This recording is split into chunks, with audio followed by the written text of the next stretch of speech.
Salam şagirdlər, hər vaxtınız xeyir. Bu günləri sizdən çox üzlərin birinci bölməsinə baxırıq. Prizma və onun elementləri. Birinci baxacağımız tapşırıq 4 nömrəli tapşırıqdır. Şərtdə deyir ki, düz bucaqlı paralellepipeddir və bucağı verib B1, D, B bucağı 45 dərəcədir. Buradakı bucaq 45 dərəcədir. Deyir, AD tərəfi 8 cm-dir, B tərəfi 6 cm-dir. Paralellepipedin hündürlüyünü tapın. Buradakı, baxın, diqqət edin. B1, B, D3 bucağı düzbucaqlı bucaq olduğuna görə hündürlük elə BD parçasına, BD diaqonalına, oturacağın diaqonalına bərabərdir. Oturacaq da düzbucaqlı olduğuna görə BD diaqonalını Pifaqor qaydasına görə hesablayırıq. BD bərabər kök altda 6-nın kvadratı üstə yansın 8-in kvadratı bərabərdir 10. Deməli, hündürlük də 10 cm-dir. Növbəti baxacağımız sual 13 nömrəli sualdır. 13 nömrəli sualın sol tərəfdə şəklini görürsünüz. Şərtdə deyir ki, mail prizmanın yan tili 12 cm olub oturacaq müstəvisil 60 dərəcəli bucağa əmələ gətirir. Prizmanın hündürlüyünü tapın. Sol tərəfdə mail prizmanı görürsünüz. Yəni, burada til oturacaqla müəyyən bir bucağa əmələ gətirir. Burada katetləri qara xətlərlə verilən 3 bucağı nəzərdə tuturam. Deməli, bizdən soruşur ki, prizmanın hündürlüyünü tapın. Burada deməli, düzbucaqlı 3 bucağa əmələ gəlir. Eyni ilə burada qeyd etmək lazımdır. Bu prizmanın yan tili də sağ tərəfdə qeyd edək. 12 cm-dir. Buradakı bucaq deyir ki, oturacaq müstəvisi ilə yan tili 60 dərəcəli bucağa əmələ gətirir və biz hündürlüyün qiymətini axtarırıq. Bu halda düzbucaqlı hissə olduğuna görə yuxarıdakı bucaq 30 dərəcə olur. Aşağıdakı bu hissə katet 6. Hündürlük də bunun kökdə 3 misli olur. H bərabərdir 6 kökdə 3 qiymətini beləliklə alırıq. Növbəti baxacağımız sual 15 nömrəli sualdır. Misalda bizə deyir ki, düzgün altı bucaqlı prizmanın bütün tilləri A-ya bərabərdir. Onun böyük diaqonalını tapın. Sol tərəfdəki fiqurdan da görürsünüz ki, böyük diaqonal qırmızı xətlə qeyd elədiyim ortadan keçən YH xəttidir. Deməli, burada qırmızı xətlər şəkildən də görsənir ki, bir dənə düzbucaqlı üstə əmələ gətirir. Və biz deməli, bu düzbucaqlı üstədən istifadə etməliyik. Bizə prizmanın bütün tillərini A verdiyinə görə tilləri A ilə qeyd eləsək, böyük oturacaqdakı parça, böyük diaqonal, yəni buradakı xətt, böyük diaqonal 2A-ya bərabərdir. Bura deməli 2A-dır. Hündürlük, prizmanın tilləri A olduğuna görə buradakı hündürlük də A-ya bərabərdir. Burada alınan düzbucaqlı üçbucaqdan istifadə edib bizə lazım olan böyük diaqonalı, yəni bu hissəni prizmanın diaqonalına hesablaya bilirik. Burada düzbucaqlı üçbucaq alındığına görə, Pifaqor qaydasına görə yazırıq. YH parçası bərabərdir A-nın kvadratı üstə yansın 2A-nın kvadratı.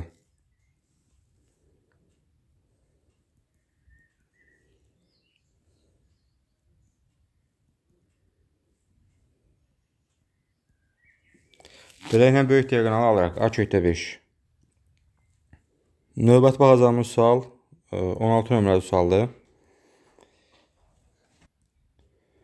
Deməli, burada bizdən altı bucaqlı prizmanın kiçik diaqonalını istəyir. Sol tərəfdə gördüyünüz qara xətlərlə qeyd elədiyim qara xətlərlə əmələ gətirir üçbucaqlara baxırıq. Yenə də düzbucaqlı üçbucaq olduğuna görə burada Pifaqor qaydasını tətbiq edirik.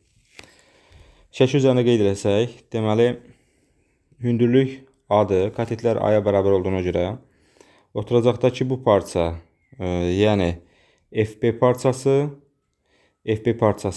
kiçik diaqonaldır. A kökdə 3-ə bərabərdir. Bizim axtardığımız kiçik diaqonal isə deməli, Pifaqor qaydasına görə hesablanır. Diaqonal D hərfindən işarə etsək, D bərabərdir. Düzbucaqlı üçbucağın katetləri A ilə A kökdə 3-dür. Kvadratları cəmli hesablamaq lazımdır. A-nın kvadratı üstə yansın A kökdə 3-ün kvadratı. 4-ə kvadrat edir, ondan keçir 2A. Deməli, altıbucaqlı prizmanın kiçik diaqonalı 2A-ya bərabərdir. 17 nömrəli suala baxırıq. Deyir, düz paralellepipedin hündürlüyü 3 kökdə 2-dir. Oturacaqların tərəfi isə 3 və 5 cm-dir. AC diaqonalı 6 sm olarsa,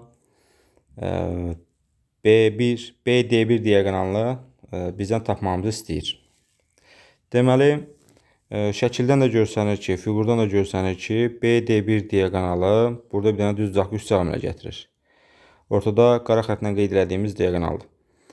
Deməli, bu düzbucaqlı üçbucaqdan istifadə etmək lazımdır. Bunun üçün bizə BD parçası lazımdır. Bir də hündürlük lazımdır. Hündürlüyün qiymətini veribdir.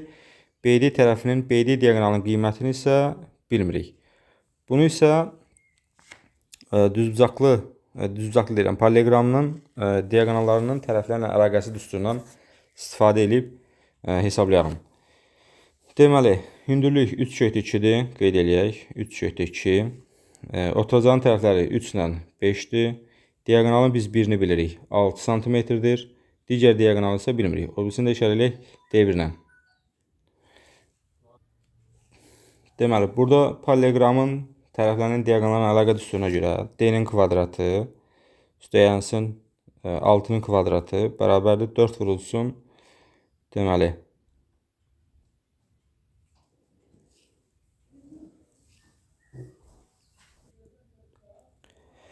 D-nin kvadratı üstəyənsin 6-nın kvadratı bərabərdir 2 vurulsun 3-ün kvadratı üstəyənsin 5-in kvadratı.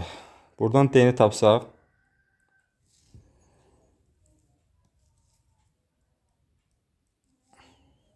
deməli, 3-ün kvadratı 9, 25, 34, 68. Buradan D kvadratı bərabərdir 68 çıxsın 36, 32 qiymətini alırıq.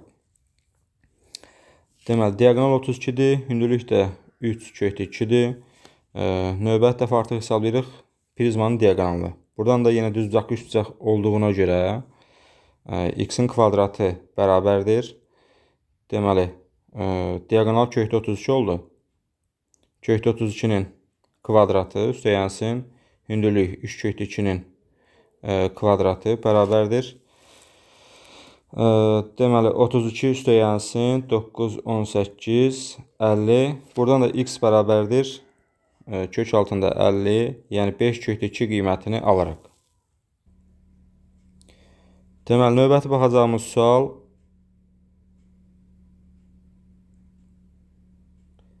19 nömrəli sualdır. Sualda verilib ki, tili A olan kubun təpəsindən diaqonala qədər olan məsafəni tapın. Sol tərəfdəki fiqurdan görürsünüz, təpə nöqtəsindən diaqonala qədər olan məsafə qırmızı xətlə qeyd elədiyim parçadır. Və burada diqqət etmək lazımdır ki, qara xətlər bir dənə düzbucaqlı üçbucaq əmələ gətirir və biz həmin düzbucaqlı üçbucağın hündürlüyünü axtarırıq. Və sol tərəfdə, deməli, sağ tərəfdə hesablamamasını yerinə yetirsək, deməli, kubun tərəfi A-dır. Burada gördüyümüz kimi bu parça yan üzün diaqonalı bu olur A kökdə 2.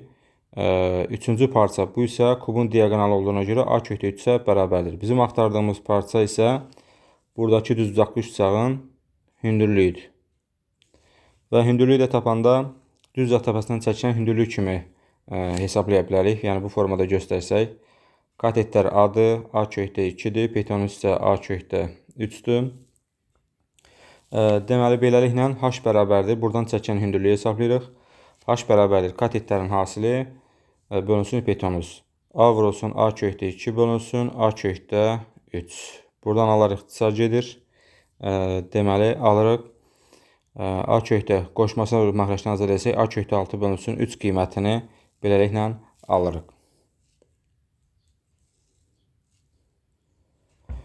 Növbəti sual 20-dir. Sualda deyilir, tili A olan kubun diaqonalından onunla kəsişməyən tilinə qədər olan məsafəni tapın. Deməli, bizim bu sağ tərəfdəki şəkildən görsənir ki, bizim axtardığımız parça ortada qırmızı xətlə qeyd elədiyim parçadır. Deməli, şəkildən sol tərəfdəki fiqura baxsaq, yuxarıdan baxsaq görərik ki, orada qeyd elədiyimiz bizə lazım olan böyük qırmızı parça yox, kiçik qırmızı parça deməli, diaqonalın yarısına bərabərdir. Deməli, tildən diaqonala qədər olan məsafə deyəndə buradakı sual işarəsi qoyduğum kiçik qırmızı parça nəzərdə tutulur və görürük ki, üstdən baxanda Deməli, üstdən baxanda görürük ki, həmin parça altdakı qırmızı parçanın yarısına bərabərdir. Səbəb nədir?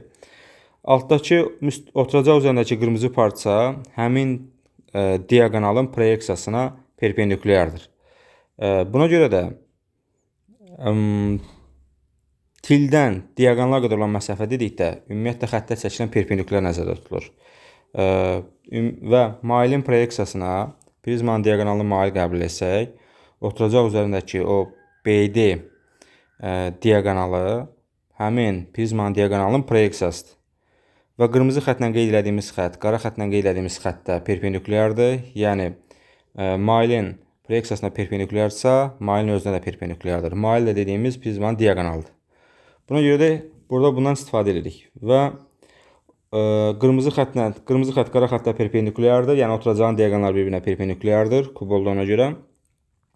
Və bizə də axtardığımız parça həmin diaqonalın, qırmızı xətlə qeyd etdiyimiz diaqonalın yarısına bərabərdir. Buradan x bərabərdir. Oturacaq bölünsün 2 yazıram. Oturacağın da diaqonalı gördüyünüz kimi kvadrat olduğuna görə tərəfin kökü 2 mislidir. Tərəfi a qəbul etdiyimizə görə. Buradan da ki, parçanı tapırıq. X bərabərdir. A kökü 2 bölünsün 2. 25 nömrəli suala baxırıq. Sualda deyilir ABC, A1, B1, C1 düzbucaqlı prizmasında A1 AB-yə bərabərdir. Yəni, oturacaq düzgün üçbucaqdır. Yəni, bərabər tərəfli üçbucaqdır. Bu deməkdir ki, həmçinin A1 bərabərdir AB verib. Yəni, hündürlüklər də oturacağın tərəfinə bərabərdir. Bizdən istədiyi nədir? AB1 diaqonalı ilə A1, C1, C müstəvisi arasındakı bucağı tapın. Sol tərəfdəki fiqura bir dənə baxaq. Deməli, burada qırmızı xətlə qeyd elədiyim bucağı axtarırıq. Və ümumiyyətlə yadda saxlamaq lazımdır ki, burada görsənir ki, AD xətti kat etdi. DB1 xətti kat etdi. AB1 xətti isə buradakı üçbucağın düzbucaqlı üçbucağın hipotenuzudur. Və yadda saxlamaq lazımdır. İstənilən fiqurda yəni maillə müstəvi arasında qalan bucağı soruşduqda, mailin uc nöqtəsindən tutaq ki, müstəviyə perpendikulyar çəkilir. Orada proyeksiyası istifadə olunur, mailin özü istifadə olunur. Perpendikulyar proyeksiyası bir də mailin özü. Burada düzbucaqlı üçbucağı əmələ gətirir. Hansı ki, qara xətlərlə qeyd etdiyim üçbucaq düzbucaqlı üçbucağı əmələ gətirir. Düzbucaqda D təpəsinə düşür. Perpendikulyar çəkdiyimizə görə. Deməli, A, D, B1 bucağı düzbucaqdır.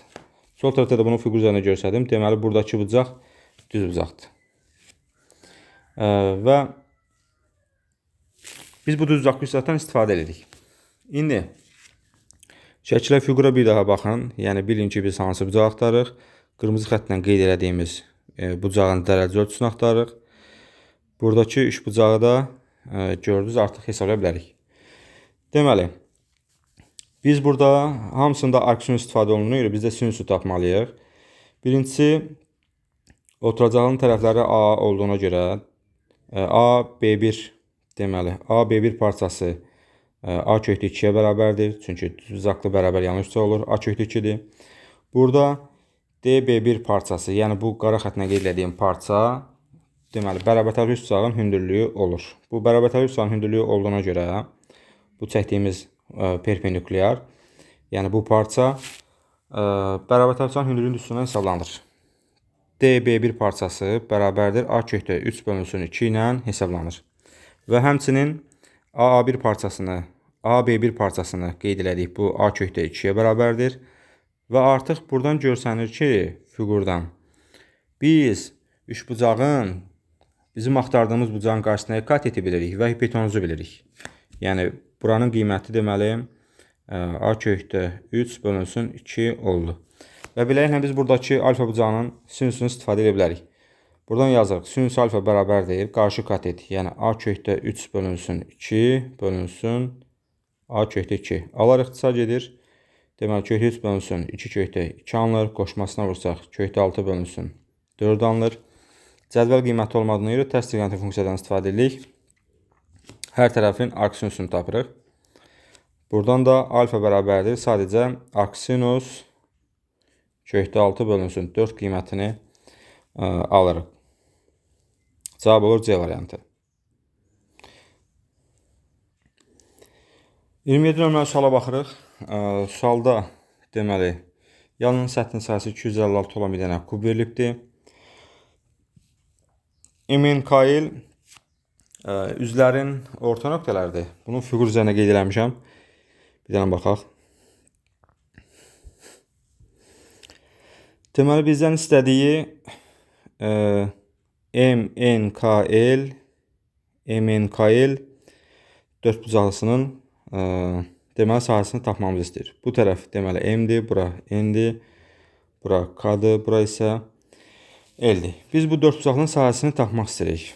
Burada nəyə diqqət eləmək lazımdır? Fiqur kub olduğuna görə